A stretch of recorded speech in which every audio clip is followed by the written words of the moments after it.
ਤੁਹਾਡੀ ਨਜ਼ਰ ਦੇ ਵਿੱਚ ਆਸਤਕ ਕੌਣ ਹੈ ਤੇ ਤੁਹਾਡੀ ਨਜ਼ਰ ਦੇ ਵਿੱਚ ਨਾਸਤਕ ਕੌਣ ਹੈ?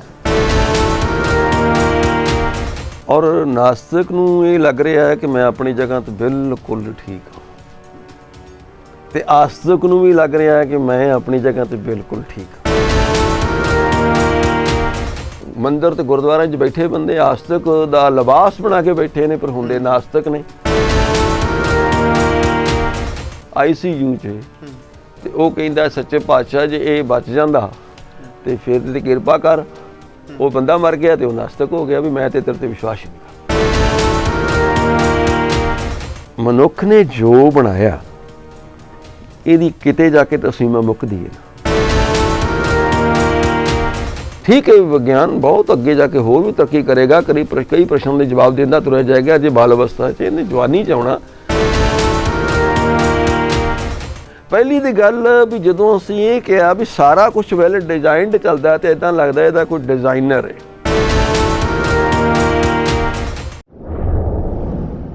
ਦੇਸ਼ ਵਿਦੇਸ਼ ਦੇ ਸਾਰੇ ਦਰਸ਼ਕਾਂ ਦਾ ਤੁਹਾਡੇ ਆਪਣੇ ਸੇਵਕ ਹਰਪ੍ਰੀਤ ਸਿੰਘ ਮੱਖੂ ਵੱਲੋਂ ਤਹਿ ਦਿਲੋਂ ਸਵਾਗਤ ਕੀਤਾ ਜਾਂਦਾ। ਦਰਸ਼ਕੋ, ਜਿਵੇਂ ਤੁਹਾਨੂੰ ਪਤਾ ਹੈ ਕਿ ਤੁਹਾਡਾ ਆਪਣਾ ਸੇਵਕ ਹਰਪ੍ਰੀਤ ਸਿੰਘ ਮੱਖੂ ਤੁਹਾਡੀ ਸੇਵਾ ਦੇ ਵਿੱਚ ਬੜੀ ਜਲਦ ਹਾਜ਼ਰ ਹੋ ਜਾਂਦਾ ਹੈ। ਤੇ ਮੈਂ ਅਕਸਰ ਇਹ ਗੱਲ ਕਹਿਣਾ ਹੁੰਦਾ ਕਿ ਜਿਨ੍ਹਾਂ ਸੱਚ ਦਾ ਹੋਕਾ ਦੇਣਾ ਹੈ ਉਹ ਸੱਚ ਦਾ ਹੋਕਾ ਕਿਸੇ ਵੀ ਜਗ੍ਹਾ ਤੇ ਬਹਿ ਕੇ ਦਿੱਤਾ ਜਾ ਸਕਦਾ ਹੈ। ਤੇ ਇਹ ਗੱਲ ਤਾਂ ਆਖਣੀ ਪੈ ਰਹੀ ਹੈ ਕਿਉਂਕਿ ਪਿਛਲੇ ਦਿਨਾਂ ਦੇ ਵਿੱਚ ਬਾਬਾ ਭੁਪਿੰਦਰ ਸਿੰਘ ਪਟਿਆਲਾ ਦੇ ਜਦੋਂ ਅਕਾਲ ਚੈਨਲ ਦੇ ਉੱਪਰ ਸ਼ੋਅ ਆਏ ਤੇ ਸੰਗਤ ਨੇ ਸੁਣੇ ਤੇ ਬਾਰ-ਬਾਰ ਇੱਕ ਮੰਗ ਉੱਠੀ ਵੀ ਇਹਨਾਂ ਨਾਲ ਇਸ ਮੁੱਦੇ ਦੇ ਉੱਪਰ ਵੀ ਵਿਚਾਰ ਕਰੋ। ਜੇ ਚਮਕੌਰ ਸਾਹਿਬ ਦੇ ਮੁੱਦੇ ਤੇ ਬਹੁਤ ਅੱਛੀ ਇਹਨਾਂ ਨੇ ਵਿਚਾਰ ਦਿੱਤੀ ਹੈ, ਅਨੰਦਪੁਰ ਸਾਹਿਬ ਤੋਂ ਸ਼ੁਰੂ ਕਰ ਦਿਓ, ਇਹ ਪੂਰਾ ਐਪੀਸੋਡ ਕੱਢ ਦਿਓ। ਪਰ ਮੈਂ ਤੁਹਾਡੇ ਨਾਲ ਅਕਸਰ ਇਹ ਗੱਲ ਕਹਿਣਾ ਹੁੰਦਾ ਵੀ ਹਰ ਚੀਜ਼ ਦੀ ਇੱਕ ਲਿਮਿਟ ਹੁੰਦੀ ਹੈ। ਚੈਨਲ ਨੇ ਉਸ ਲਿਮਿਟ ਦੀ ਉਲੰਘਣਾ ਵੀ ਨਹੀਂ ਕਰਨੀ ਹੁੰਦੀ। ਐਜ਼ ਏ ਪ੍ਰੈਜ਼ੈਂਟਰ ਫਿਰ ਵੀ ਤੁਹਾਡੀ ਸੇਵਾ ਦੇ ਵਿੱਚ ਬੜੀ ਜਲਦੀ ਸ਼ਖਸੀਅਤਾਂ ਨੂੰ ਹਾਜ਼ਰ ਕਰ ਦੇਣਾ ਵਾ। ਦੋਸਤੋ, ਅੱਜ ਬਾਬਾ ਭੁਪਿੰਦਰ ਸਿੰਘ ਪਟਿਆਲਾ ਸਾਡੇ ਅਕਾਲ ਚੈਨਲ ਦੇ ਯੂਨਿਟ ਪਟਿਆਲਾ ਦੇ ਵਿੱਚ ਨੇ ਤੇ ਇਹਨਾਂ ਦੇ ਨਾਲ ਗੱਲਬਾਤ ਕਰਦੇ ਹਾਂ। ਧਰਮ ਦੀ ਦੁਨੀਆ ਦੇ ਅੰਦਰ ਇਹ ਕਹਿੰਦੇ ਕਿ ਆਸਥਾ ਦਾ ਬਹੁਤ ਵੱਡਾ ਯੋਗਦਾਨ ਹੈ, ਪਰ ਕਈ ਵਾਰੀ ਆਸਥਾ ਅੰਨੀ ਹੋ ਜਾਵੇ, ਜਿਹਨੂੰ ਕਿਹਾ ਜਾਂਦਾ ਅੰਧ ਵਿਸ਼ਵਾਸ। ਵਿਸ਼ਵਾਸ ਤੇ ਹੋਵੇ ਪਰ ਵਿਸ਼ਵਾਸ ਅੰਧਾ ਨਾ ਹੋਵੇ। ਜਦੋਂ ਇਹ ਚੀਜ਼ਾਂ ਆ ਜਾਂਦੀਆਂ ਨੇ ਤਾਂ ਧਰਮ ਦੀ ਦੁਨੀਆ ਦੇ ਅੰਦਰ ਪਖੰਡ ਚਰਮ ਸੀਮਾ ਦੇ ਉੱਪਰ ਅੱਪੜ ਜਾਂਦਾ। ਉਸ ਪਖੰਡ ਦੇ ਅੰਦਰ ਕੀ ਕੁਝ ਹੁੰਦਾ ਹੈ ਉਹ ਫਿਰ ਸਮਾਜ ਲਈ ਕਈ ਵਾਰੀ ਘਾਤਕ ਹੋ ਜਾਂਦਾ। ਆਓ ਜਾਣਨ ਦਾ ਯਤਨ ਕਰਦੇ ਹਾਂ ਵੀ ਆਸਤਿਕ ਤੇ ਨਾਸਤਿਕ ਨੂੰ ਇਹ ਕਿਸ ਰੂਪ ਦੇ ਵਿੱਚ ਲੈਂਦੇ ਨੇ ਤੇ ਧਰਮ ਦੇ ਵਿੱਚ ਆਸਥਾ ਜੇ ਜ਼ਰੂਰੀ ਹੈ ਤੇ ਕਿਸ ਰੂਪ ਦੇ ਵਿੱਚ ਹੋਣੀ ਚਾਹੀਦੀ ਹੈ। ਆਓ ਸਭ ਤੋਂ ਪਹਿਲਾਂ ਬਾਬਾ ਭੁਪਿੰਦਰ ਸਿੰਘ ਪਟਿਆਲਾ ਦਾ ਆਪਣੇ ਪ੍ਰੋਗਰਾਮ ਦੇ ਵਿੱਚ ਅਸੀਂ ਸਵਾਗਤ ਕਰਦੇ ਹਾਂ। ਬਾਬਾ ਜੀ, ਵਾਹਿਗੁਰੂ ਜੀ ਕਾ ਖਾਲਸਾ, ਵਾਹਿਗੁਰੂ ਜੀ ਕੀ ਫਤਿਹ। ਧੰਨਵਾਦੀ ਹਾਂ ਜੀ, ਸਾਡੀ ਬੇਨਤੀ ਪ੍ਰਵਾਨ ਕਰਦੇ ਸਾਡੇ ਸਟੂਡੀਓ ਵਿੱਚ ਪਹੁੰਚ ਜਾਂਦੇ ਹੋ। ਬਾਬਾ ਜੀ, ਅਕਸਰ ਤੁਸੀਂ ਸਰਬ ਧਰਮ ਸੰਮੇਲਨ ਦੇ ਵਿੱਚ ਆਮ ਦੇਖੇ ਜਾਂਦੇ ਹੋ। ਤੁਸੀਂ ਸਾਰੇ ਧਰਮਾਂ ਦੇ ਵਿੱਚ ਜਾਂਦੇ ਹੋ, ਉਹ ਭਾਵੇਂ ਹਿੰਦੂ ਭਰਾਵਾਂ ਦਾ ਹੋਵੇ, ਬੋਧੀਆਂ ਦਾ ਹੋਵੇ, ਜੈਨੀਆਂ ਦਾ ਹੋਵੇ, ਈਸਾਈਆਂ ਦਾ ਹੋਵੇ, ਕਿਸੇ ਦਾ ਵੀ ਹੋਵੇ। ਤੁਸੀਂ ਹਰ ਪ੍ਰੋਗਰਾਮ ਦੇ ਵਿੱਚ ਜਾ ਕੇ ਆਪਣਾ ਸਰਬ ਸਾਂਝਾ ਇੱਕ ਵਿਊ ਦਿੰਦੇ ਹੋ। ਅੱਜ ਮੇਰੇ ਮਨ ਦੇ ਵਿੱਚ ਇੱਕ ਸਵਾਲ ਉੱਠਿਆ ਵੀ ਤੁਸੀਂ ਆਸਤਿਕ ਤੇ ਨਾਸਤਿਕ ਨੂੰ ਕਿਸ ਰੂਪ ਦੇ ਵਿੱਚ ਲੈ ਰਹੇ ਹੋ? ਤੁਹਾਡੀ ਨਜ਼ਰ ਦੇ ਵਿੱਚ ਆਸਤਿਕ ਕੌਣ ਹੈ ਤੇ ਤੁਹਾਡੀ ਨਜ਼ਰ ਦੇ ਵਿੱਚ ਨਾਸਤਿਕ ਕੌਣ ਹੈ? ਸਾਰਿਆਂ ਤੋਂ ਪਹਿਲਾਂ ਅਕਾਲ ਚੈਨਲ ਦੇ ਸਾਰੇ ਜਿੰਨੇ ਵੀ ਦਰਸ਼ਕ ਨੇ ਸਤਿਕਾਰਯੋਗ, ਉਹਨਾਂ ਸਾਰਿਆਂ ਦੀ ਉਹਨਾਂ ਨੂੰ ਧਿਆਨ 'ਚ ਰੱਖਦੇ ਹੋਏ ਦਾਸ ਵੱਲੋਂ ਫਤਿਹ ਬੁਲਾਉਣ ਲੱਗਾ। ਵਾਹਿਗੁਰੂ ਜੀ ਕਾ ਖਾਲਸਾ, ਵਾਹਿਗੁਰੂ ਜੀ ਕੀ ਫਤਿਹ। ਮੱਖੂ ਸਾਹਿਬ, ਤੁਸੀਂ ਪ੍ਰਸ਼ਨ ਬੜਾ ਸੰਵੇਦਨਸ਼ੀਲ ਜਿਹਾ ਕੀਤਾ ਜੀ। ਬਹੁਤ ਲੰਬੇ ਸਮੇਂ ਤੋਂ ਇਹ ਡਿਬੇਟ ਆਸਤਕ ਤੇ ਨਾਸਤਕ 'ਚ ਚੱਲ ਰਿਹਾ ਜੀ। ਇਹ ਕੋਈ ਅੱਜ ਦੀ ਘਟਨਾ ਨਹੀਂ। ਇਹ ਮਨੁੱਖ ਬੜੇ ਚਿਰਾਂ ਤੋਂ ਹੀ ਇਸ ਦੁਬਿਧਾ ਨਾਲ ਜੂਝ ਰਿਹਾ ਹੈ। ਔਰ ਨਾਸਤਕ ਨੂੰ ਇਹ ਲੱਗ ਰਿਹਾ ਹੈ ਕਿ ਮੈਂ ਆਪਣੀ ਜਗ੍ਹਾ ਤੇ ਬਿਲਕੁਲ ਠੀਕ ਹਾਂ, ਤੇ ਆਸਤਕ ਨੂੰ ਵੀ ਲੱਗ ਰਿਹਾ ਹੈ ਕਿ ਮੈਂ ਆਪਣੀ ਜਗ੍ਹਾ ਤੇ ਬਿਲਕੁਲ ਠੀਕ ਹਾਂ। ਇਹੀ ਕ੍ਰਿਸ਼ਮਾ। ਗਲਤ ਦੋਵੇਂ ਮੰਨਣ ਨੂੰ ਤਿਆਰ ਨੇ। ਦੋਵੇਂ ਉਹਨਾਂ ਨੂੰ ਲੱਗ ਰਿਹਾ, ਦੋਵਾਂ ਨੂੰ। ਹੈਰਾਨਗੀ ਤੇ ਇਹ ਹੈ ਕਿ ਨਾਸਤਕ ਨੂੰ ਵੀ ਲੱਗ ਰਿਹਾ ਹੈ ਕਿ ਮੈਂ ਆਪਣੀ ਜਗ੍ਹਾ ਤੇ ਠੀਕ ਚੱਲ ਰਿਹਾ। ਆਸਤਕ ਤੇ ਨਾਸਤਕ ਨੂੰ ਜਦੋਂ ਅਸੀਂ ਵਿਚਾਰ ਕਰਦੇ ਹਾਂ, ਕਈ ਵਾਰੀ ਤਾਂ ਅਸੀਂ ਉਹਦੀ ਇੱਕ ਗਹਿਰੀ ਤੇ ਡੂੰਘੀ ਪਰਿਭਾਸ਼ਾ ਨਾਲ ਸਾਨੂੰ ਜੋੜਨਾ ਪਏਗਾ। ਪਹਿਲਾਂ ਤਾਂ ਅਸੀਂ ਇੱਕਦਮ ਕਿਸੇ ਨੂੰ ਜਦੋਂ ਆਸਤਕ ਬਣਾਉਣੇ ਆ ਜਾਂ ਨਾਸਤਕ ਬਣਾਉਣੇ ਆ, ਅਸੀਂ ਇਸ ਗੱਲ ਨੂੰ ਥੋੜ੍ਹਾ ਜਿਹਾ ਸਮਝਣਾ ਪਊ। ਪਰ ਨਹੀਂ, ਇੱਕ ਮੇਰੇ ਮਨ 'ਚ ਹੈ ਵੀ ਪੈਮਾਨਾ ਕੀ ਹੈ? ਮੈਨੂੰ ਪੈਮਾਨਾ ਚਾਹੀਦਾ, ਉਹ ਪੈਰਾਮੀਟਰ ਕੀ ਹੈ ਜਿਹਦੇ ਆਧਾਰ ਤੇ ਮੈਂ ਚੈੱਕ ਕਰ ਸਕਾਂ ਵੀ ਇਹ ਬੰਦਾ ਆਸਤਕ ਹੈ ਤੇ ਉਸ ਪੈਰਾਮੀਟਰ ਦੇ ਆਧਾਰ ਤੇ ਮੈਂ ਇਹ ਕਹਿ ਸਕਾਂ ਵੀ ਇਹ ਬੰਦਾ ਨਾਸਤਿਕ ਹੈ। ਉਹ ਮੇਰੇ ਕੋਲ ਪੈਰਾਮੀਟਰ ਪੈਮਾਨਾ ਕੀ ਹੈ? ਪੈਮਾਨਾ ਤਾਂ ਫਿਰ ਇਹ ਆ, ਜੇ ਤੁਸੀਂ ਇੰਨੀ ਇੱਕਦਮ ਹੀ ਪ੍ਰਸ਼ਨ ਕਰਕੇ ਤੇ ਇਹਦੀ ਵਿਆਖਿਆ ਨੂੰ ਵੀ ਰੋਕ ਕੇ ਪੈਮਾਨੇ ਨੂੰ ਵੀ ਪੁੱਛਣਾ ਚਾਹੁੰਦੇ ਹੋ, ਆਸਤਿਕ ਦਾ ਮਤਲਬ ਹੁੰਦਾ ਕਿ ਜਿਹੜਾ ਆਸ਼ਚर्य ਦੇ ਵੱਲ ਝੁਕਿਆ ਹੋਵੇ। ਜੋ ਕੁਛ ਵੀ ਉਹਨੂੰ ਦਿਖਾਈ ਦੇ ਰਿਹਾ ਉਹਨੂੰ ਉਹਦੇ ਤੇ ਉਹ ਆਸ਼ਚਰ, ਯਾਨੀ ਕਿ ਤੁਸੀਂ ਹੁਣੀ ਵਾਹਿਗੁਰੂ ਵਾਹਿਗੁਰੂ ਤੇ ਵਾਹ ਸ਼ਬਦ ਤੇ ਆਸ਼ਚर्य ਦਾ ਇਸ ਪ੍ਰਤੀਕ ਹੈ ਨਾ, ਵਾਹ ਵਾਹ ਜੀ, ਉਹ ਕ੍ਰਿਸ਼ਮਾ। ਤੇ ਨਾਸਤਿਕ ਹੈ ਜਿਹੜਾ ਨਾਸਚਰੀਆ ਵੱਲ ਹੈ, ਉਸ ਨੂੰ ਤੁਹਾਡੇ ਕੋਲ ਭੋਜਨ ਆ ਗਿਆ, ਇੱਕ ਤਾਂ ਇਹ ਹੈਰਾਨ ਹੋਇਆ ਵੀ ਅੱਜ ਮੈਨੂੰ ਭੋਜਨ ਮਿਲਿਆ ਹੈ ਤੇ ਮੈਂ ਇੰਨੇ ਚਿਰ ਬਾਅਦ ਅਜੇ ਜਿਉਂਦਾ ਬੈਠਾ, ਤੇ ਭੋਜਨ ਵੀ ਇੱਕ ਸਜੀਵ ਹੈ, ਇਹਨੇ ਮੈਨੂੰ ਜ਼ਿੰਦਗੀ ਬਖਸ਼ਣੀ ਆ। ਕਣਕ ਬਣੀ, ਉੱਥੋਂ ਤਿਆਰ ਹੋਈ, ਉਸ ਤੋਂ ਬਾਅਦ ਉਹਨੂੰ ਆਟੇ ਨੂੰ ਚੱਕੀ 'ਚ ਪੀਸਿਆ ਗਿਆ, ਪੀਸ ਕੇ ਉਸ ਆਟੇ ਨੂੰ ਫਿਰ ਉਹਨੂੰ ਰੋਟੀ ਦੇ ਵਿੱਚ ਤਵੇ 'ਤੇ ਸਾੜਿਆ ਗਿਆ, ਫਿਰ ਵੀ ਉਹ ਫੁਲਕੇ ਦੇ ਵਿੱਚ ਜ਼ਿੰਦਗੀ ਹੈ। ਉਹਨੂੰ ਆਸ਼ਚर्य ਦਿਖਾਈ ਦੇ ਰਿਹਾ, ਉਹਦਾ ਧੰਨਵਾਦ ਕਰਦਾ ਵੀ ਵਾਹ ਅੰਨ ਦੇਵਤਾ ਮੈਨੂੰ ਮਿਲਿਆ ਆਸ਼ਚर्य। ਤੇ ਨਾਸ਼ਚर्य ਇਹ ਕਹਿੰਦਾ ਵੀ ਇਹਦੀ ਥਾਲੀ ਦੇ ਵਿੱਚ ਕਰੈਕ ਆ, ਇਹ ਠੀਕ ਢੰਗ ਨਾਲ ਨਹੀਂ ਹੈਗਾ, ਇਹਦੇ ਸਵਾਦ 'ਚ ਆ ਫਰਕ ਆਇਆ ਹੋਇਆ, ਉਹ ਨਾਸ਼ਚर्य। ਉਹਨੇ ਉਹਦੇ ਵਿੱਚੋਂ ਨੈਗੇਟਿਵਿਟੀ ਕੱਢ ਲੈਣੀ ਆ। ਪੋਜ਼ਿਟਿਵ ਤੇ ਨੈਗੇਟਿਵ ਦੋਵੇਂ ਸਾਥ ਸਾਥ ਹੀ ਤਾਂ ਰਹਿੰਦੀਆਂ ਨੇ। ਇਸ ਕਰਕੇ ਜਦੋਂ ਤੁਸੀਂ ਆਸ਼ਚर्य ਦੇ ਜਗਤ ਵੱਲ ਵਧ ਰਹੇ ਹੋ, ਉਹ ਸਮਝ ਲਓ ਇਹ ਪੱਕਾ ਪੈਮਾਨਾ ਕਿ ਉਹ ਆਸਤਕ ਦੀ ਦੁਨੀਆ, ਆਸਤਿਕਤਾ ਵੱਲ ਜਾ ਰਿਹਾ ਹੈ, ਤੇ ਨਾਸ਼ਚर्य ਜਿਹੜੀ ਹੈ ਉਹ ਤੁਹਾਨੂੰ ਦੂਜੇ ਪਾਸੇ ਜਾ ਰਹੀ ਹੈ। ਪਰ ਉਂਝ ਇਹ ਆ ਕਿ ਥੋੜ੍ਹਾ ਜਿਹਾ ਆਪਾਂ ਨੂੰ ਇਹ ਵੀ ਵਿਚਾਰ ਕਰਨਾ ਪਏਗਾ ਵੀ ਕਈ ਵਾਰੀ ਅਸੀਂ ਕਿਸੇ ਨੂੰ ਛੇਤੀ ਕੋਈ ਇੱਕ ਆਦਮੀ ਵੇਖਿਆ ਕਿ ਇਹਨੇ ਸਹੀ ਟਾਈਮ ਤੇ ਪਾਠ ਨਹੀਂ ਕੀਤਾ ਤੇ ਅਸੀਂ ਉਹਨੂੰ ਨਾਸਤਕ ਕਹਿਣ ਲੱਗ ਪਏ। ਉਹ ਮੰਦਿਰ ਗੁਰਦੁਆਰੇ ਪ੍ਰੋਪਰ ਟਾਈਮ ਤੇ ਨਹੀਂ ਗਿਆ ਤੇ ਅਸੀਂ ਕਿਹਾ ਇਹ ਨਾਸਤਕ ਹੈ। ਇਹ ਕੋਈ ਪੈਮਾਨਾ ਇੰਨਾ ਵਧੀਆ ਨਹੀਂ ਹੈਗਾ, ਇਹ ਉਹਦੀ ਛੋਟੀ ਪਰਿਭਾਸ਼ਾ, ਛੋਟੀਆਂ ਗੱਲਾਂ ਨੇ। ਵੇਖਣਾ ਤੇ ਇਹ ਆ ਕਿ ਕਿਉਂਕਿ ਆਸਤਕ ਅਸੀਂ ਕਈ ਵਾਰੀ ਉਹਨਾਂ ਨੂੰ ਮੰਨੀ ਜਾਂਦੇ ਹਾਂ, ਮੰਦਿਰ ਤੇ ਗੁਰਦੁਆਰਿਆਂ 'ਚ ਬੈਠੇ ਬੰਦੇ ਆਸਤਕ ਦਾ ਲਿਬਾਸ ਬਣਾ ਕੇ ਬੈਠੇ ਨੇ ਪਰ ਹੁੰਦੇ ਨਾਸਤਕ ਨੇ। ਇੱਕ ਆਦਮੀ ਨੇ ਫੈਸਲਾ ਕਰ ਲਿਆ ਕਿ ਉਹਦਾ ਪੇਸ਼ੈਂਟ ਇੱਕ ਹਸਪੀਟਲ 'ਚ ICU 'ਚ, ਤੇ ਉਹ ਕਹਿੰਦਾ ਸੱਚੇ ਪਾਤਸ਼ਾਹ ਜੇ ਇਹ ਬਚ ਜਾਂਦਾ ਤੇ ਫਿਰ ਤੇ ਕਿਰਪਾ ਕਰ। ਉਹ ਬੰਦਾ ਮਰ ਗਿਆ ਤੇ ਉਹ ਨਾਸਤਕ ਹੋ ਗਿਆ ਵੀ ਮੈਂ ਤੇ ਤੇਰੇ ਤੇ ਵਿਸ਼ਵਾਸ ਹੀ ਨਹੀਂ ਕਰਦਾ। ਉਹਦੀ ਆਸਤਿਕਤਾ ਹੀ ਬਦਲ ਗਈ। ਉਹ ਕਹਿੰਦਾ ਵੀ ਇਹ ਮੈਂ ਤੇ ਕਿਹਾ ਸੀ ਬਚੋ ਤੇ ਬਚਿਆ ਹੀ ਨਹੀਂ। ਤੇ ਇੱਕ ਕਹਿੰਦਾ ਵੀ ਇਹ ਨਾਸਤਕ ਕਹਿੰਦਾ ਵੀ ਜੇ ਬਚ ਜਾਵੇ, ਉਹ ਬਚ ਗਿਆ, ਉਹ ਨਾਸਤਕ ਤੋਂ ਆਸਤਕ ਹੋ ਗਿਆ। ਆਸਤਕ ਤੇ ਨਾਸਤਕ ਦੀ ਜਿਹੜੀ ਇਹ ਚੇਂਜੇਬਲ ਪਰਿਭਾਸ਼ਾਵਾਂ ਨੇ, ਇਹਦਾ ਮਤਲਬ ਨਾ ਉਹ ਚੱਜ ਨਾਲ ਆਸਤਕ ਸੀ ਤੇ ਨਾ ਉਹ ਚੱਜ ਨਾਲ ਨਾਸਤਕ ਸੀ। ਆਸਤਕ ਨਾਸਤਕ ਇਹਨਾਂ ਗੱਲਾਂ ਦਾ ਮੁਤਾਜ ਨਹੀਂ, ਉਹ ਇੱਕ ਬੜੀ ਗਹਿਰੀ ਉਹਦੀ ਅੰਤਰ ਅਵਸਥਾ ਹੈ ਕਿ ਉਹਨੇ ਉਹਨੂੰ ਪੋਜ਼ਿਟਿਵਿਟੀ ਨੂੰ ਕਿਵੇਂ ਵੇਖਣਾ ਹੈ ਹਰ ਚੀਜ਼ ਦੇ ਵਿੱਚੋਂ।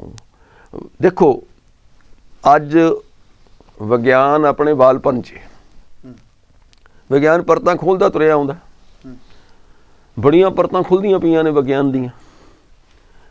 ਪਹਿਲੀ ਤਾਂ ਆਪਾਂ ਇਸ ਤੋਂ ਪਹਿਲਾਂ ਕਿ ਵਿਗਿਆਨ ਦੇ ਟੌਪਿਕ ਨੂੰ ਆਪਾਂ ਡਿਸਕਸ ਕਰੀਏ, ਆਪਾਂ ਥੋੜ੍ਹਾ ਜਿਹਾ ਵਿਚਾਰ ਕਰੀਏ ਕਿ ਜਿਵੇਂ ਵੀ ਮਹਾਂਪੁਰਸ਼ ਆਪਣੇ ਸਮੇਂ 'ਚ ਆਏ, ਉਹਨਾਂ ਨੇ ਆਪਣੀਆਂ ਮਾਨਤਾਵਾਂ ਉਸ ਵੇਲੇ ਦਿੱਤੀਆਂ ਸਮਾਜ ਵਾਸਤੇ। ਉਹ ਮਾਨਤਾਵਾਂ ਦੇ ਪਿੱਛੇ ਕਈ ਕਾਰਨ ਖੜੇ ਸੀ। ਉਹ ਕਾਰਨ ਸਨ ਕਿ ਉਸ ਸਮਾਜ ਨੂੰ ਸਿਹਤਮੰਦ ਬਣਾਉਣ ਵਾਸਤੇ ਕੀ ਗੱਲਾਂ ਠੀਕ ਨੇ, ਤੇ ਸਮਝਾਉਣ ਦਾ ਆਪਣਾ ਤਰੀਕਾ ਸੀ ਉਹਨਾਂ ਦਾ। ਉਹਨੇ ਮਾਨਤਾਵਾਂ ਬਣਾ ਦਿੱਤੀਆਂ। ਮੈਨੂੰ ਯਾਦ ਆ ਕਿ ਮੈਂ ਬਚਪਨ ਸੀ ਤੇ ਮੈਂ ਆਪਣੀ ਮਾਂ ਤੋਂ ਸੁਣਦਾ ਹੁੰਦਾ ਸੀ ਕਿ ਰਾਤ ਸ਼ਾਮ ਪੈ ਜਾਣੀ, ਕਿਸੇ ਨੇ ਝਾੜੂ ਫੇਰਨਾ ਤੇ ਉਹ ਕਹਿਣਾ ਔਗਣ ਹੁੰਦਾ, ਇਹ ਅਪਸ਼ਗਨ ਹੁੰਦਾ, ਰਾਤ ਝਾੜੂ ਨਹੀਂ ਕਰਨਾ ਹੁੰਦਾ। ਅਸੀਂ ਸੋਚਿਆ ਵੀ ਠੀਕ ਹੈ। ਮੈਂ ਜਦੋਂ ਬੜੀ ਆਪਣੇ ਆਇਆ ਇਸ ਅਵਸਥਾ ਸੋਚ ਕੀਤੀ ਵੀ ਇਹ ਕਿੱਦਾਂ ਦਾ ਅਪਸ਼ਗਨ ਹੈ ਵੀ ਰਾਤ ਝਾੜੂ ਨਹੀਂ ਤੁਸੀਂ ਸ਼ਾਮ ਨੂੰ ਝਾੜੂ ਨਹੀਂ ਲਾਉਣਾ, ਅਪਸ਼ਗਨ ਹੈ। ਤੇ ਕੋਈ ਬੱਚਾ ਸੁੱਤਾ ਪਿਆ ਹੈ, ਉਹਦੇ ਉੱਤੋਂ ਦੀ ਕੋਈ ਟੱਪ ਗਿਆ, ਨਹੀਂ ਟੱਪਣਾ, ਇਹ ਔਗਣ, ਅਪਸ਼ਗਨ ਆ। ਵੈਸੇ ਵੀ ਆਪਾਂ ਨੂੰ ਪਤਾ ਹੀ ਆ, ਕੋਈ ਆਦਮੀ ਤੁਰਿਆ ਜਾਂਦਾ ਤੇ ਅੱਗੋਂ ਬਿੱਲੀ ਰਸਤਾ ਕੱਟ ਗਈ, ਬਈ ਰੁਕ ਜਾਓ ਹੁਣ, ਇਹ ਤਾਂ ਬਿੱਲੀ ਰਾਹ ਕੱਟ ਗਈ। ਹੁਣ ਜੇ ਇਹਨਾਂ ਗੱਲਾਂ ਦੀ ਆਪਾਂ ਖੋਜ ਕਰੀਏ, ਮਾਨਤਾਵਾਂ ਕੀ ਨੇ ਇਹ, ਜਿਵੇਂ ਝਾੜੂ ਜਿਹਨੇ ਨਹੀਂ ਲਾਉਣਾ ਉਸ ਵੇਲੇ ਉਹ ਸਮਾਂ ਉਹ ਸੀ, ਉਦੋਂ ਬਿਜਲੀ ਥੋੜ੍ਹਾ ਹੁੰਦੀ ਸੀ, ਲਾਈਟ ਤੇ ਹੁੰਦੀ ਨਹੀਂ ਸੀ। ਸ਼ਾਮ ਦਾ ਸਮਾਂ ਹੋ ਗਿਆ, ਉਸ ਵੇਲੇ ਦੇ ਜਿਹੜੇ ਮਹਾਂਪੁਰਸ਼ਾਂ ਨੇ ਕੀਤਾ ਵੀ ਝਾੜੂ ਲਾਉਣ ਨਾਲ ਹੋ ਸਕਦਾ ਘਰ ਦੀ ਕੋਈ ਕੀਮਤੀ ਚੀਜ਼ ਵਿੱਚ ਚਲੀ ਗਈ, ਉਹ ਦਿਸਣੀ ਤੇ ਹੈ ਨਹੀਂ, ਮੁੜ ਕੇ ਲੱਭਣੀ ਨਹੀਂ। ਵੀ ਸ਼ਾਮ ਦਾ ਵਕਤ ਹੈ, ਸ਼ਾਮ ਦਾ ਵਕਤ, ਉਸ ਸਮੇਂ ਦੀ ਲੋੜ ਸੀ, ਉਸ ਸਮੇਂ ਦੀ ਉਦੋਂ ਲੋੜ ਸੀ, ਪਰ ਉਹ ਮਿੱਥ ਬਣ ਕੇ ਰਹਿ ਗਈ। ਹਾਂ ਉਹ ਅਸੀਂ ਉਸ ਨੂੰ ਹੁਣ ਉਸ ਤਰ੍ਹਾਂ ਲੈ ਗਿਆ। ਉਸ ਸਮੇਂ ਦੀ ਲੋੜ ਸੀ, ਉਹ ਮੰਨਤਾ ਸੀ, ਉਹ ਚਲੀ ਗਈ, ਖਤਮ ਹੋ ਗਈ। ਕਿਉਂਕਿ ਹੁਣ ਮੈਂ ਯੂਕੇ 'ਚ ਗਿਆ ਤੇ ਸ਼ਾਮ ਨੂੰ ਜਦੋਂ ਇਹਦੇ ਲਾਈਟ ਹੈ, ਪ੍ਰਕਾਸ਼ ਹੈ, ਉਹਨਾਂ ਨੇ ਉਹ ਜਿਹੜੀ ਸਾਫ਼ ਕਰਨ ਵਾਲੀ ਮਸ਼ੀਨ ਲਾਈ, ਆਪਣਾ ਕਮਰਾ ਸਾਫ਼ ਕੀਤਾ, ਉਹ ਠੀਕ ਸੀ, ਉਹ ਲੋੜ ਉੱਥੇ ਨਹੀਂ ਤੁਸੀਂ ਕਿਹਾ ਵੀ ਸ਼ਾਮ ਦਾ ਵਕਤ ਨਾ, ਉਹ ਗੱਲ ਖਤਮ ਹੋ ਗਈ, ਉਹਦੀ ਲੋੜ ਹੀ ਨਹੀਂ ਸੀ ਉੱਥੇ, ਉਸ ਵੇਲੇ ਦੀ ਉਹ ਲੋੜ ਸੀ। ਕੋਈ ਬੱਚਾ ਸੁੱਤਾ ਪਿਆ, ਕੰਬਲ 'ਚ ਲਪੇਟਿਆ, ਕਿਸੇ ਚੀਜ਼ 'ਚ ਲਪੇਟਿਆ ਪਿਆ, ਨਾਜ਼ੁਕ ਬੱਚਾ ਨਾਜ਼ੁਕ ਹੈ, ਇੱਕ ਬੰਦਾ ਉੱਤੋਂ ਦੀ ਲੰਘਦਾ ਟੱਪਦਾ, ਉਹਦੇ ਹੱਥ 'ਚ ਕੋਈ ਚੀਜ਼ ਵੀ ਹੋ ਸਕਦੀ ਹੈ, ਕੋਈ ਐਸਿਡ ਟਾਈਪ ਜਾਂ ਕੋਈ ਚੀਜ਼ ਹੋਵੇ, ਗਰਮ ਚੀਜ਼ ਹੋਵੇ, ਉਹਦੇ ਤੇ ਬੱਚੇ ਤੇ ਡਿੱਗ ਪਏ, ਜਾਂ ਉਹਦਾ ਪੈਰ ਕਿਸੇ ਬੱਚੇ ਦੇ ਹੱਥ ਤੇ ਆ ਜਾਏ, ਮਿੱਧਿਆ ਜਾਏ। ਅੱਛਾ, ਉਹਨਾਂ ਨੂੰ ਵਾਰ-ਵਾਰ ਇਹ ਸਮਝਾਉਂਦਾ ਕੌਣ ਫਿਰ ਵੀ ਨਹੀਂ, ਇਹ ਬੱਚਾ ਇਦਾਂ ਹੁੰਦਾ ਕਲਕਦਾ, ਅੱਛਾ ਮੈਂ ਸੰਭਲ ਕੇ ਟੱਪ ਜਾਗਾ, ਮੈਂ ਇਦਾਂ ਟੱਪ ਜਾਗਾ, ਟੱਪਣਾ ਤਾਂ ਨਾ ਰੁਕਿਆ, ਉਹਨਾਂ ਨੇ ਟੱਪਣਾ ਹੀ ਰੋਕਤਾ ਵੀ ਇਹ ਅਪਸ਼ਗਨ ਹੈ। ਉਹ ਮੰਨਤਾ ਸੀ, ਉਹਦਾ ਕਾਰਨ ਵੀ ਸੀ। ਕੋਈ ਮੰਨ ਲਓ ਤੁਰੇ ਗਏ ਅੱਗੋਂ ਬਿੱਲੀ, ਉਸ ਵੇਲੇ ਬਿੱਲੀਆਂ, ਜਾਨਵਰ, ਕੁੱਤੇ ਉਹ ਲੋਕ ਪਾਲਦੇ ਹੀ ਸਨ, ਜਿੱਥੇ ਬਿੱਲੀ ਲੰਘਦੀ ਸੀ ਮਗਰ ਕੁੱਤੇ ਲੰਘਦੇ ਸਨ, ਮਗਰ ਉਹਨਾਂ ਦੇ ਹੋਰ ਸ਼ਿਕਾਰੀ ਤੁਰੇ ਆਉਂਦੇ ਸਨ। ਉਹ ਕਹਿੰਦੇ ਸੀ ਬਿੱਲੀ ਲੰਘੀ, ਇਹਦੇ ਪਿੱਛੇ ਬੜਾ ਹੋਰ ਜੱਬ ਵੀ ਛਿੜ ਸਕਦਾ ਹੈ, ਤੇ 2 ਮਿੰਟ ਰੁਕ ਜਾਓ, ਵੈਸੇ ਵੀ ਤਾਂ ਟ੍ਰੈਫਿਕ ਦੇ ਵਿੱਚ ਗੜਬੜ ਆ ਜਾਏ ਤਾਂ ਕੋਈ ਐਕਸੀਡੈਂਟ ਜਾਂ ਕੋਈ ਚੀਜ਼ ਹੋਵੇ ਤੇ ਆਪਾਂ ਰੁਕ ਹੀ ਜਾਂਦੇ ਹਾਂ, ਕਿ ਫਸਾਦ ਖੜਾ ਹੋਵੇ, 2 ਮਿੰਟ ਰੁਕ ਜਾਓ ਭਾਈ, ਇਹਨੂੰ ਲੰਘ ਜਾਣ ਦਿਓ। ਤੇ ਉਹ ਹੁਣ ਸਮੇਂ ਦੀਆਂ ਗੱਲਾਂ ਸਨ, ਉਹਨੂੰ ਸੇਫਟੀ ਪੁਆਇੰਟ ਮੰਨ ਲਈ ਆਪਾਂ, ਉਹ ਸੇਫਟੀ ਪੁਆਇੰਟ ਸੀ। ਜਿਵੇਂ ਰਾਤ ਦਾ ਝਾੜੂ ਨਾ ਫੇਰਨਾ, ਹਾਂ ਸੇਫਟੀ ਪੁਆਇੰਟ, ਉਹ ਸੇਫਟੀ ਪੁਆਇੰਟ ਸੀ ਵੀ ਕੋਈ ਕੀਮਤੀ ਚੀਜ਼ ਤੁਹਾਡੀ ਇਹ ਨਾ ਹੋਵੇ ਤੁਸੀਂ ਕੂੜੇ ਦੇ ਵਿੱਚ ਹੀ ਪਾ ਦਿਓ, ਉਹ ਕੂੜੇ 'ਚ ਲੰਘੇ ਮੁੜ ਕੇ ਲੱਭਣੀ ਨਹੀਂ। ਬੱਚੇ ਦੇ ਉੱਤੋਂ ਦੇ ਨਾ ਟੱਪੋ, ਤੁਹਾਡੇ ਹੱਥ ਵਿੱਚ ਕੋਈ ਦੁੱਧ ਹੋ ਸਕਦਾ, ਕੋਈ ਗਰਮ ਚੀਜ਼ ਹੋ ਸਕਦੀ ਹੈ, ਬੱਚੇ ਦੇ ਪੈਰ ਆ ਸਕਦਾ ਆ, ਜਾਂ ਬੱਚੇ ਨਾਲ ਅੜ ਕੇ ਤੁਸੀਂ ਡਿੱਗ ਸਕਦੇ ਹੋ, ਕੁਝ ਵੀ ਚਾਂਸ ਹੋ ਸਕਦਾ। ਵੀ ਮਾੜਾ ਹੁੰਦਾ, ਸ਼ਬਦਾ ਹੁੰਦਾ ਸੀ ਮਾੜਾ ਹੁੰਦਾ, ਜੇ ਪੁੱਛਣਾ ਕੀ ਹੁੰਦਾ ਹੈ ਸਮਝ ਜਾ ਕਰੋ ਮਾੜਾ ਹੁੰਦਾ ਹੈ। ਉਹ ਬਸ ਉਹਨਾਂ ਨੂੰ ਇਸ ਵੀ ਮੱਥਾ ਇਹਨਾਂ ਨੇ ਕੌਣ ਮਾਰੇ, ਉਹ ਮੰਨਤਾ ਬਣਾ ਦਿੱਤੀ ਗਈ। ਬਿੱਲੀ ਮਗਰ ਉਹਦੇ ਬੱਚੇ ਹੋ ਸਕਦੇ ਨੇ, ਜਾਂ ਬਿੱਲੀ ਮਗਰ ਕੁੱਤਾ ਹੋ ਸਕਦਾ, ਬਿੱਲੀ ਮਗਰ ਹੋਰ ਸ਼ਿਕਾਰੀ ਲੱਗਾ ਹੋਇਆ ਹੋ ਸਕਦਾ ਹੈ, ਵੀ ਇਸ ਕਰਕੇ ਰੁਕੋ।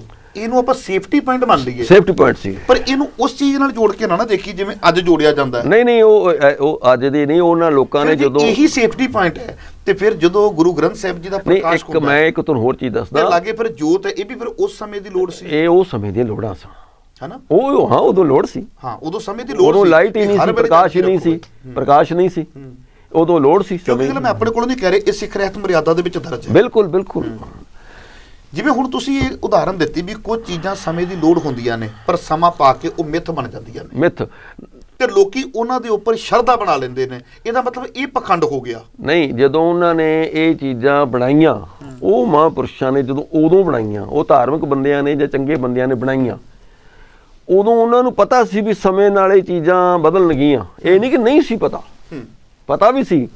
ਉਹ ਕਹਿੰਦੇ ਨੇ ਵੀ ਜਿਹੜੇ ਪ੍ਰੈਜੈਂਟ ਲੋਕ ਨੇ, ਅਸੀਂ ਇਹਨਾਂ ਨੂੰ ਸੋਚਣਾ ਹੁਣ।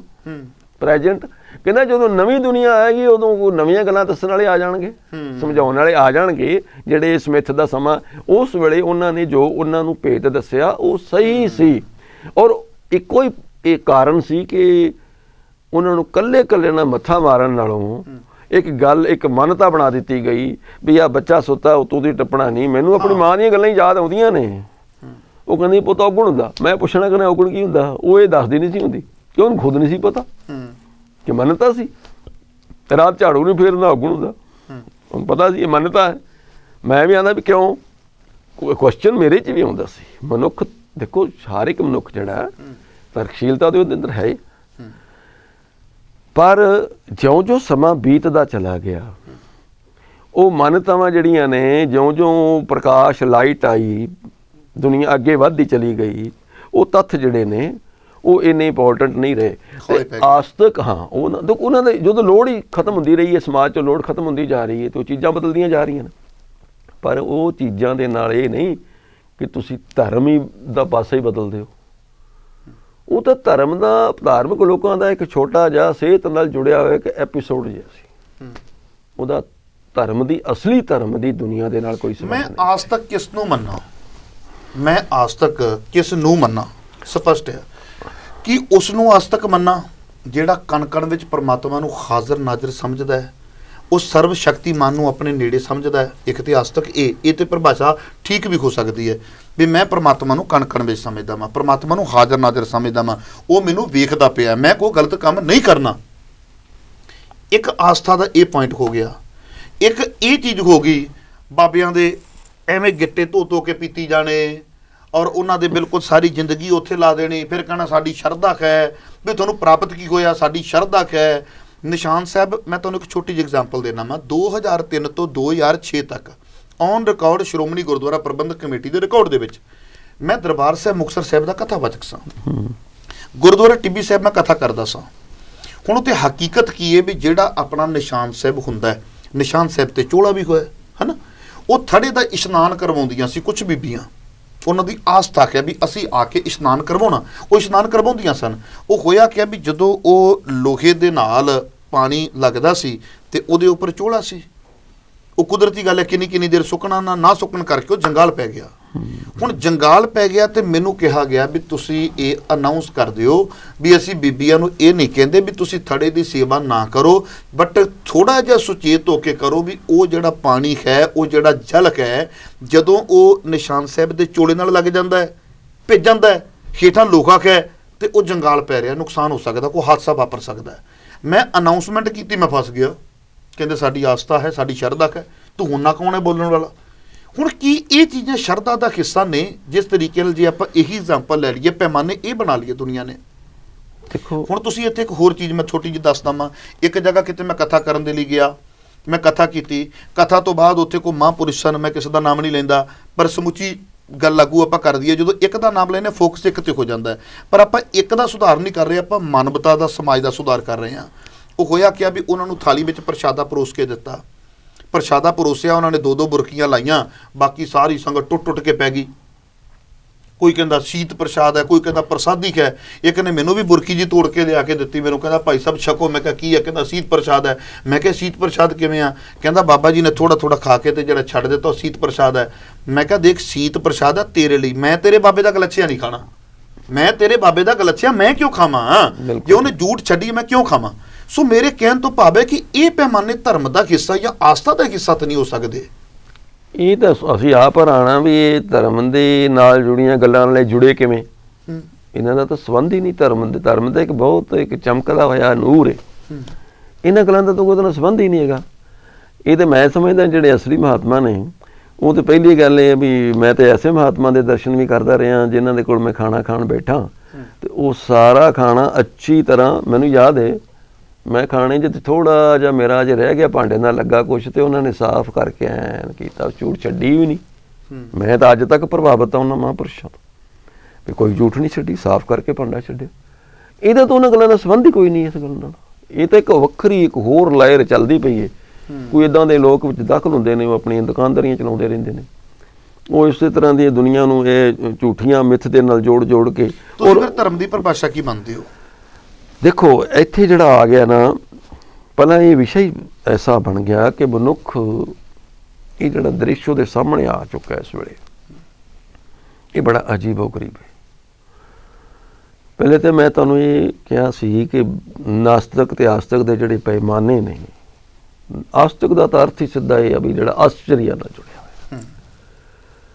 ਆਸ਼ਚਰਿਆ ਕਿਵੇਂ ਆ? ਤੁਸੀਂ ਜੀਵਨ ਨੂੰ ਪਰਖੋ, ਤੁਹਾਡੇ ਜੀਵਨ ਦੇ ਵਿੱਚ ਕੀ ਆਸ਼ਚਰਿਆ ਹੈ। ਠੀਕ ਹੈ, ਵਿਗਿਆਨ ਆਪਣੀ ਜਗ੍ਹਾ ਤੇ ਬਹੁਤ ਉਚਾਈ ਤੇ ਖੜਾ ਹੈ, ਵਿਗਿਆਨ ਦਾ ਕੋਈ ਮੁਕਾਬਲਾ ਨਹੀਂ। ਅੱਜ ਆਪਾਂ ਇੱਥੇ ਜੋ ਸਾਹਮਣੇ ਇਹ ਵੀਡੀਓ ਬਣਦੀ ਪਈ ਹੈ, ਇਹ ਵਿਗਿਆਨ ਦੀ ਤਾਕਤ ਨਾਲ ਹੀ ਬਣਦੀ ਪਈ। ਇਸ ਕਮਰੇ 'ਚ ਬੈਠੇ ਹਾਂ, ਇਹਦੇ ਲੈਂਟਰ ਸ਼ੈਂਟਰ, ਇਹਦੇ ਕਲਰ ਰੰਗ, ਇਹ ਸਾਰਾ ਵਿਗਿਆਨ ਹੀ ਤੇ ਹੈ। ਆਪਾਂ ਜਿਹੜੀ ਗੱਡੀ ਤੇ ਤੁਸੀਂ ਆਏ ਹੋ, ਜਦ ਆਏ ਆ, ਉਹ ਵਿਗਿਆਨ ਹੀ ਤੇ ਹੈ। ਸਾਡੇ ਹੱਥ 'ਚ ਮੋਬਾਈਲ ਨੇ, ਹੋਰ ਨੇ, ਅੱਜ ਦੇ ਜਿੰਨੀਆਂ ਵੀ ਤੁਸੀਂ ਚੀਜ਼ਾਂ ਵੇਖਦੇ ਜੇ, ਚਾਹੇ ਉਹ ਕਿਲੇ ਨੇ, ਇਮਾਰਤਾਂ ਨੇ, ਬਿਲਡਿੰਗਸ ਨੇ, ਜੋ ਵੀ ਦ੍ਰਿਸ਼ ਤੁਸੀਂ ਸੰਸਾਰ ਦੇ ਵੇਖਦੇ ਜਾ ਰਹੇ ਜੇ, ਉਹ ਸਾਰਾ ਵਿਗਿਆਨੀ ਤੇ ਹੈ। ਉਹਦੀ ਇੱਕ ਮਨੁੱਖ, ਵਿਗਿਆਨ ਨੇ, ਮਨੁੱਖ ਨੇ ਹੀ ਉਹਨੂੰ ਬਣਾਇਆ। ਇਹ ਮੈਨ ਮੇਡ ਹੀ ਹੈ ਸਾਰਾ। ਕੋਈ ਵੀ ਚੀਜ਼ ਵੱਲ ਤੁਸੀਂ ਨਿਗਾਹ ਮਾਰ ਕੇ ਵੇਖ ਲਓ, ਆ ਸਾਹਮਣੇ ਟਾਈਮ ਪੀਸ ਪਿਆ, ਇਹ ਮਨੁੱਖ ਨੇ ਬਣਾਇਆ। ਇਹ ਤੁਹਾਡੀ ਸਾਰੀਆਂ ਚੀਜ਼ਾਂ ਮਨੁੱਖ ਨੇ ਤਿਆਰ ਕੀਤੀਆਂ ਨੇ। ਤੁਹਾਨੂੰ ਲੱਗਦਾ ਹੀ ਨਹੀਂ ਵੀ ਮਨੁੱਖ ਨੇ, ਉਹਦੀ ਇੰਟੈਲੀਜੈਂਸ ਨੇ, ਮਨੁੱਖ ਨੇ ਸਾਰਾ ਕੁਛ ਆਪ ਹੀ ਖੜਾ ਕਰ ਦਿੱਤਾ।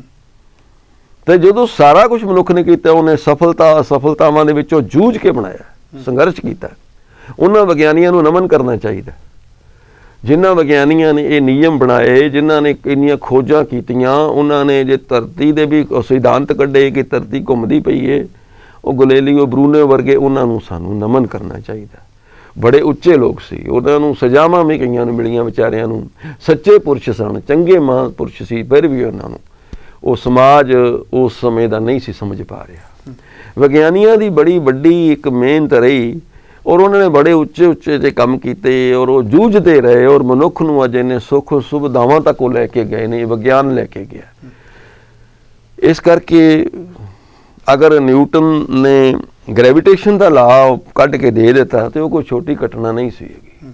ਆਇਨਸਟੀਨ ਨੇ ਸਮੇਂ ਦੇ ਸਾਪੇਖ ਦਾ ਸਿਧਾਂਤ ਕੱਢ ਦਿੱਤਾ, ਉਹ ਵੀ ਇੱਕ ਕ੍ਰਿਸ਼ਮਾ ਸੀ ਉਸ ਵੇਲੇ ਦਾ। ਔਰ ਬੜੇ ਮੈਂ ਸਮਝਦਾ ਉਹਨਾਂ ਲੋਕਾਂ ਦੀ ਤਪਸਚਰਿਆ ਸੀ ਕਿ ਉਹ ਕਿੰਨੇ ਸੱਚੇ ਸੁੱਚੇ ਲੋਕ ਸਨ, ਪਖੰਡਾਂ ਤੋਂ ਕਿੰਨੇ ਦੂਰ ਸਨ। ਉਹੋ ਜਿਹੇ ਬੰਦਿਆਂ ਨੂੰ ਤੁਸੀਂ ਨਾਸਤਕਾਂ ਦੇ ਦਾਇਰੇ 'ਚ ਰੱਖਣਾ ਵੀ ਕੋਈ ਬਹੁਤੀ ਅਕਲ ਦਾ ਕੰਮ ਨਹੀਂ ਕੀਤਾ। ਉਹਨਾਂ ਨੇ ਆਪਣੀ ਚੇਤਨਾ ਨੂੰ, ਆਪਣੀ ਸਾਰੀ ਸ਼ਕਤੀ ਨੂੰ, ਆਪਣੀ ਸਾਰੀ ਊਰਜਾ ਨੂੰ ਇੱਕ ਕੰਮ ਦੇ ਉੱਤੇ ਇਕੱਠਾ ਕੀਤਾ ਹੋਇਆ ਸੀ। ਤਾਂ ਉਹ ਸਤਿਕਾਰਯੋਗ ਲੋਕ ਸਨ। ਵਿਗਿਆਨ ਦਾ ਸਾਨੂੰ ਸਤਿਕਾਰ ਕਰਨਾ ਚਾਹੀਦਾ। ਵਿਗਿਆਨ ਨੇ ਬਹੁਤ ਵੱਡਾ ਕੰਮ ਕੀਤਾ। ਜਿਹੜਾ ਸੱਚਾ ਧਾਰਮਿਕ ਇਨਸਾਨ ਹੈ ਉਹਦੇ ਅੰਦਰ ਵਿਗਿਆਨ ਲਈ ਸਤਿਕਾਰ ਹੀ ਹੋਣਾ ਚਾਹੀਦਾ, ਕਿਉਂਕਿ ਜੋ ਕੁਛ ਉਹਨੇ ਮਨੁੱਖ ਨੇ ਬਣਾਇਆ, ਪਰ ਮਨੁੱਖ ਨੇ ਜੋ ਬਣਾਇਆ ਇਹਦੀ ਕਿਤੇ ਜਾ ਕੇ ਤਾਂ ਸੀਮਾ ਮੁੱਕਦੀ ਹੈ ਨਾ।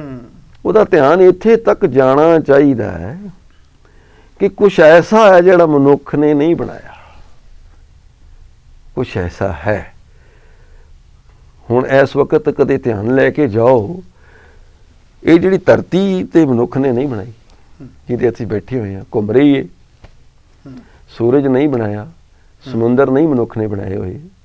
ਦੁਨੀਆ ਦੇ ਜਿੰਨੀ ਚੱਲਦੀਆਂ ਹੋਈਆਂ ਪਵਨ, ਇਹ ਸਾਰਾ ਇਹ ਜਿਹੜਾ ਸਿਸਟਮ ਜੋ ਚੱਲਦਾ ਪਿਆ ਹੈ, ਪਹਾੜ, ਇਹ ਤੇ ਮਨੁੱਖ ਨੇ ਨਹੀਂ ਬਣਾਏ ਹੋਏ।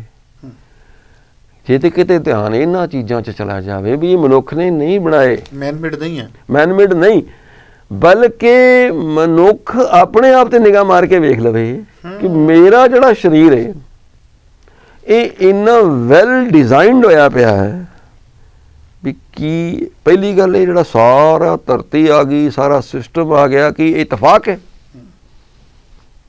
ਚਲੋ ਅਸੀਂ ਮੰਨ ਲਿਆ ਵੀ ਇਤਫਾਕ ਹੈ, ਮੈਟਰ ਆਫ ਚਾਂਸ ਹੈ ਕਿ ਧਰਤੀ ਬਣ ਰਹੀ ਹੈ ਤੇ ਘੁੰਮ ਰਹੀ ਹੈ। ਇਸ ਗੱਲ ਨਾਲ ਅਸੀਂ ਸਹਿਮਤ ਹੋ ਗਏ ਵੀ ਇਤਫਾਕ ਹੈ। ਸਾਡਾ ਇੱਦਾਂ ਦਾ ਸਰੀਰ ਹੋਣਾ ਇਤਫਾਕ ਹੈ। ਇੰਨੀਆਂ ਜੂਨੀਆਂ ਬਣ ਚੁੱਕੀਆਂ ਨੇ ਕਿ ਇਹ ਮੈਟਰ ਆਫ ਚਾਂਸ ਹੈ, ਇਤਫਾਕ ਹੈ। ਵੱਖ-ਵੱਖ ਜੂਨੀਆਂ ਨੇ ਔਰ ਇੱਕ ਜੂਨੀਆਂ ਦੇ ਵਿੱਚ ਕਈ ਜੂਨੀਆਂ ਟਰਾਂਸਫਰ ਹੋਈਆਂ ਪਈਆਂ ਨੇ। ਪਰ ਉਹਨਾਂ ਛੋਟੇ ਮਨੁੱਖ ਨੂੰ ਛੱਡੋ, ਛੋਟੇ ਛੋਟੇ ਜੀਵਾਂ ਨੂੰ ਸਟੱਡੀ ਕਰੋ ਕਿ ਉਹਨਾਂ ਦੀ ਇੰਟੈਲੀਜੈਂਸੀ ਉਹਨਾਂ 'ਚ ਕਿੰਨੇ ਪਾਈ ਹੋਈ ਹੈ। ਨਹੀਂ ਤੁਰੀ ਜਾਂਦੀ ਕੀੜੀ ਨੂੰ ਵਾਚ ਕਰੋ।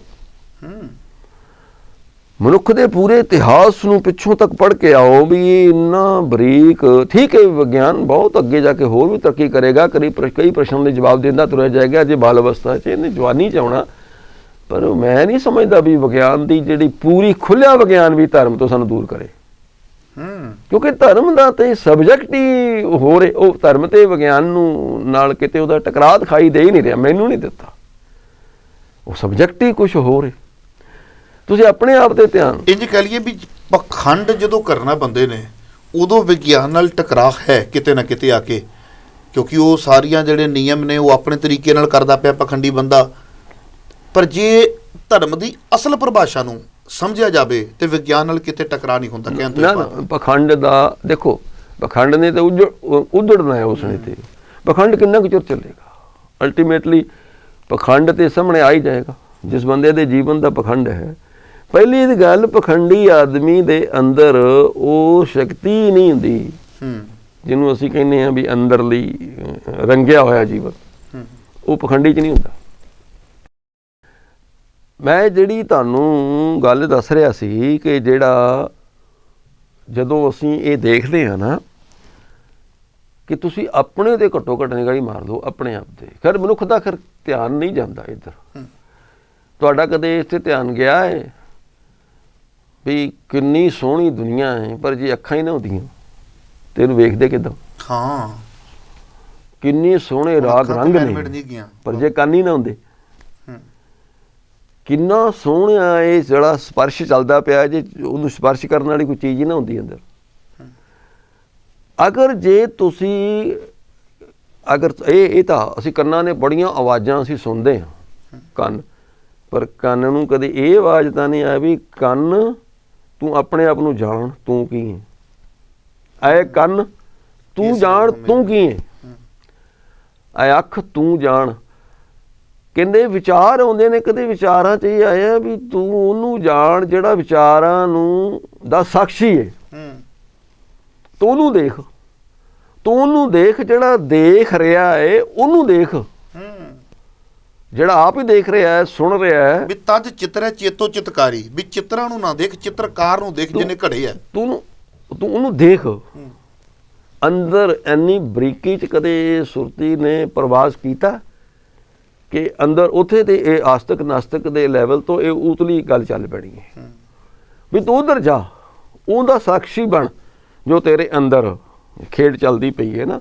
ਉਹਨੂੰ ਵਿਚਾਰਾਂ 'ਚ ਨਿਕਲ ਕੇ ਤੂੰ ਨਿਰਵਿਚਾਰ 'ਚ ਪਹੁੰਚਣਾ ਹੈ। ਤੂੰ ਨਿਰਵਿਚਾਰ 'ਚ ਜਾ ਕੇ ਉਸ ਚੀਜ਼ਾਂ ਨੂੰ ਸਮਝ, ਤੂੰ ਆਪਣੇ ਆਪ ਨੂੰ ਜਿਹੜਾ ਵੇਖ ਰਿਹਾ ਉਹਦਾ ਸਾਖੀ ਬਣ। ਅਗਰ ਮਨੁੱਖ ਉਸ ਪਾਸੇ ਤੁਰੇਗਾ ਤਾਂ ਉਹਦਾ ਜੀਵਨ ਦਾ ਲਹਿਜ਼ਾ ਬਦਲਣਾ ਸ਼ੁਰੂ ਹੋ ਜਾਣਾ। ਉਹਦੇ ਅੰਦਰ ਆਸ਼ਚਰਿਆ ਦੀ ਜਿਹੜੀ ਜ਼ਿੰਦਗੀ ਹੈ ਨਾ ਉਹ ਸ਼ੁਰੂ ਹੋ ਜਾਊਗੀ। ਕਦੇ ਉਹਨੇ ਵੇਖਿਆ ਕਿ ਮੇਰਾ ਸਰੀਰ ਇੰਨਾ ਡਿਜ਼ਾਈਨਡ ਕਿਉਂ ਹੈ, ਕਿੰਨਾ ਡਿਜ਼ਾਈਨਡ ਹੈ ਉਹਦਾ ਸਰੀਰ, ਔਰ ਹਰ ਇੱਕ ਚੀਜ਼ ਦਾ। ਅੱਛਾ ਧਰਤੀ ਨੂੰ ਵੇਖ ਲਓ, ਜਿਹੜੀ ਧਰਤੀ ਹੈ ਸੂਰਜ ਦੇ ਦੁਆਲੇ ਘੁੰਮਦੀ ਪਈ ਹੈ। ਅਸੀਂ ਤਾਂ ਮੰਨ ਲਿਆ ਵੀ ਜਿੰਨੇ ਜੀਵ ਜੰਤੂ ਨੇ ਵੈਲ ਡਿਜ਼ਾਈਨਡ ਨੇ, ਪੌਦੇ ਵੈਲ ਡਿਜ਼ਾਈਨਡ ਨੇ, ਡਿਜ਼ਾਈਨਡ 'ਚ ਨੇ, ਸਿਸਟਮ 'ਚ ਨੇ, ਮੈਥਮੈਟੀਕਲੀ ਕੰਟਰੋਲਡ ਨੇ ਉਹ। ਤੇ ਇਹ ਕੀ ਇਤਫਾਕ ਨਾਲ ਨੇ? ਵੈਸੇ ਹੀ ਨੇ, ਇਹਦਾ ਕੋਈ ਡਿਜ਼ਾਈਨਰ ਕੋਈ ਨਹੀਂ, ਵੈਸੇ ਹੀ ਨੇ। ਚਲੋ ਇਤਫਾਕ ਮੰਨ ਲਿਆ, ਇਹ ਇਤਫਾਕ ਹੈ। ਮੰਨ ਲਿਆ ਇਹ ਬਾਡੀ ਵੀ ਜਿਹੜੀ ਹੈ ਇਤਫਾਕ ਹੈ। ਮੰਨ ਲਿਆ ਇਹ ਧਰਤੀ ਇੱਕ ਇਤਫਾਕ ਹੈ ਵੀ ਇਹ ਘੁੰਮਦੀ ਪਈ ਹੈ। ਪਰ ਤੁਹਾਨੂੰ ਪਤਾ ਧਰਤੀ ਆਪਣੀ ਧੁਰੀ ਤੋਂ ਥੋੜ੍ਹਾ ਜਿਹਾ ਟੇਢੀ ਘੁੰਮ ਰਹੀ ਹੈ। ਅਗਰ ਉਹ ਟੇਢੀ ਨਾ ਘੁੰਮੇ ਤਾਂ ਰੁੱਤਾਂ ਖਤਮ ਹੋ ਜਾਣਗੀਆਂ। ਪਤਾ ਉਹ ਟੇਢੀ, ਇਹਦਾ ਮਤਲਬ ਡਿਜ਼ਾਈਨ ਕੀਤੀ ਗਈ ਹੈ। ਧਰਤੀ ਜਿਹੜੀ ਘੁੰਮ ਰਹੀ ਹੈ ਸੂਰਜ ਦੇ ਦੁਆਲੇ, ਅਗਰ ਉਹ ਜਿਸ ਸਪੀਡ ਤੇ ਘੁੰਮ ਰਹੀ ਹੈ ਉਸ ਸਪੀਡ ਤੋਂ ਵੱਧ ਸਪੀਡ ਤੇ ਘੁੰਮਣ ਲੱਗ ਜੇ ਤੇ ਧਰਤੀ ਤੇ ਤੂਫਾਨ ਆਉਣੇ ਸ਼ੁਰੂ ਹੋ ਜਾਣਗੇ, ਤੇ ਰਹਿਣਾ ਮੁਸ਼ਕਿਲ ਹੋ ਜਾਣਾ।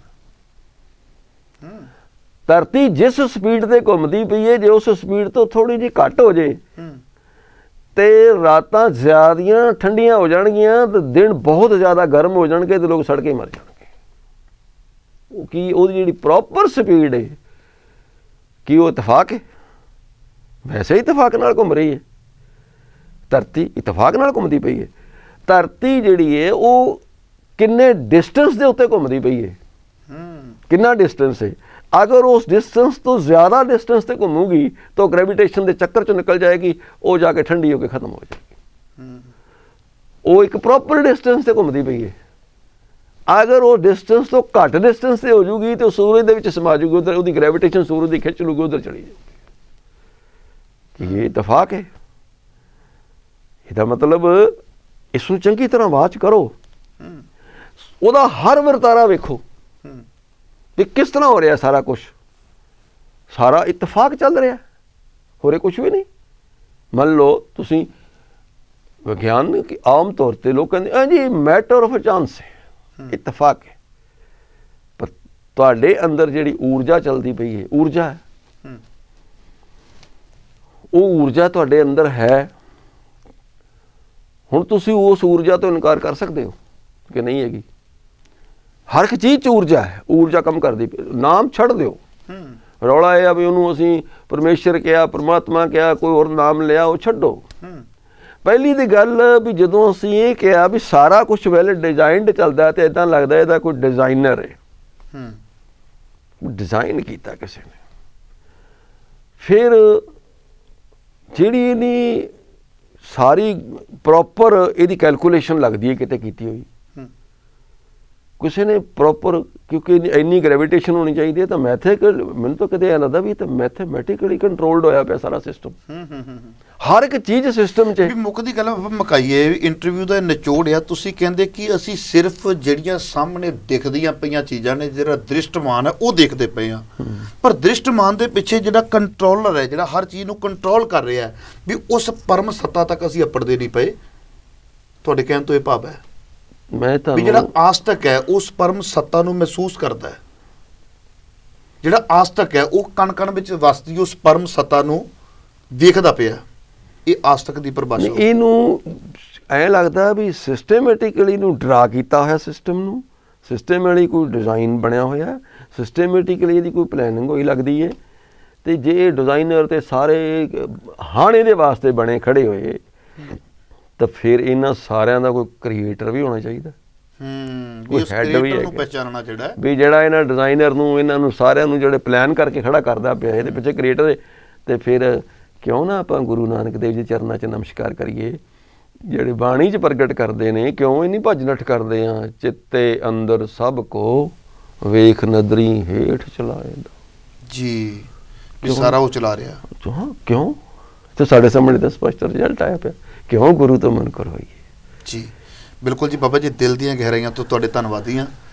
ਤੁਸੀਂ ਬੜੇ ਸੁੰਦਰ ਢੰਗ ਨਾਲ ਦੱਸਦੇ ਹੋ, ਪਰ ਮੈਨੂੰ ਐਸਾ ਲੱਗਦਾ ਪਿਆ ਵੀ ਇਸ ਇੰਟਰਵਿਊ ਨੂੰ ਘੱਟੋ ਘੱਟ 1.5 ਘੰਟਾ ਚਾਹੀਦਾ ਸੀ। ਇਹ ਵਿਸ਼ਾ ਐਡਾ ਛੋਟਾ ਨਹੀਂ ਹੈ, ਵਿਸ਼ਾ ਬੜਾ ਮਹਾਨ ਹੈ, ਕਿਉਂਕਿ ਸ੍ਰਿਸ਼ਟੀ ਜਦੋਂ ਤੋਂ ਬਣੀ ਹੈ ਸਵਾਲ ਦੇ ਵਿੱਚ ਉਲਝੀ ਪਈ ਹੈ। ਤੇ ਉਸ ਸ੍ਰਿਸ਼ਟੀ ਦੇ ਬਣਨ ਤੋਂ ਲੈ ਕੇ ਹੁਣ ਤੱਕ ਦਾ ਜਿਹੜਾ ਸਵਾਲ ਹੋਵੇ, ਉਹਨੂੰ ਮੈਂ ਕਹਾਂ ਵੀ 25-30 ਮਿੰਟ ਵਿੱਚ ਕੰਪਲੀਟ ਕਰਦੇ ਹਾਂ, ਐਸਾ ਤੇ ਔਖਾ। ਪਰ ਫਿਰ ਵੀ ਤੁਸੀਂ ਇੰਝ ਕਹਿ ਸਕਦੇ ਵੀ ਕੁੱਜੇ ਵਿੱਚ ਸਮੁੰਦਰ ਬੰਦ ਕਰਨ ਦਾ ਯਤਨ ਕੀਤਾ ਹੈ। ਪਰ ਫਿਰ ਵੀ ਤੁਹਾਡੇ ਉਹ ਜਿਹੜਾ ਕਲਿੱਪ ਹੈ ਮੈਨੂੰ ਬੜਾ ਪ੍ਰਭਾਵਿਤ ਕਰਦਾ, ਜਿਹਦੇ ਵਿੱਚ ਤੁਸੀਂ ਕਿਹਾ ਵੀ ਧਰਮ ਦੀ ਦੁਨੀਆ ਵਿੱਚ ਤਰਕ ਹੋਵੇ ਤੇ ਕਿਸ ਕਿਸਮ ਦਾ ਹੋਵੇ। ਪਰ ਉਹ ਸਵਾਲ ਤੁਹਾਡੇ ਨਾਲ ਜ਼ਰੂਰ ਮੈਂ ਬੜੀ ਜਲਦੀ ਕਰਾਂਗਾ, ਤੇ ਆਪਣੇ ਦਰਸ਼ਕਾਂ ਨਾਲ ਵੀ ਵਾਅਦਾ ਕਰਦਾ ਹਾਂ ਕਿ ਬੜੀ ਜਲਦੀ ਬਾਬਾ ਭੁਪਿੰਦਰ ਸਿੰਘ ਜੀ ਨੂੰ ਫਿਰ ਆਪਾਂ ਆਪਣੇ ਸਟੂਡੀਓ ਵਿੱਚ ਲੈ ਕੇ ਆਵਾਂਗੇ। ਬੜੇ ਸਵਾਲ ਨੇ ਕਰਨ ਵਾਲੇ। ਤੇ ਜਿਹੜੀ ਇਹਨਾਂ ਨੇ ਗੱਲ ਇੱਕ ਦਿਨ ਰੰਗਾਂ ਦੀ ਕੀਤੀ ਸੀ, ਮੇਰਾ ਮਨ ਕਹਿੰਦਾ ਵੀ ਉਹ ਰੰਗਾਂ ਦੇ ਖੁਲਾਸੇ ਵੀ ਕਰਦੀ ਹੈ। ਇਹਨਾਂ ਨੇ ਕਿਹਾ ਸੀ ਕਿ ਇਕੱਲਾ ਸਰੀਰਕ ਰੰਗ ਨਹੀਂ, ਆਤਮਿਕ ਤੌਰ ਤੇ ਰੰਗ ਲੱਗਣਾ ਚਾਹੀਦਾ ਹੈ। ਉਹ ਵੀ ਸਾਰੇ ਸਵਾਲਾਂ ਨੂੰ ਤੁਹਾਡੇ ਰੂਬਰੂ ਬੜੀ ਜਲਦੀ ਕਰਾਂਗਾ। ਆਪਣੇ ਸੇਵਕ ਹਰਪ੍ਰੀਤ ਸਿੰਘ ਮੱਖੂ ਨੂੰ ਦਿਓ ਇਜਾਜ਼ਤ। ਵਾਹਿਗੁਰੂ ਜੀ ਕਾ ਖਾਲਸਾ, ਵਾਹਿਗੁਰੂ ਜੀ ਕੀ ਫਤਿਹ।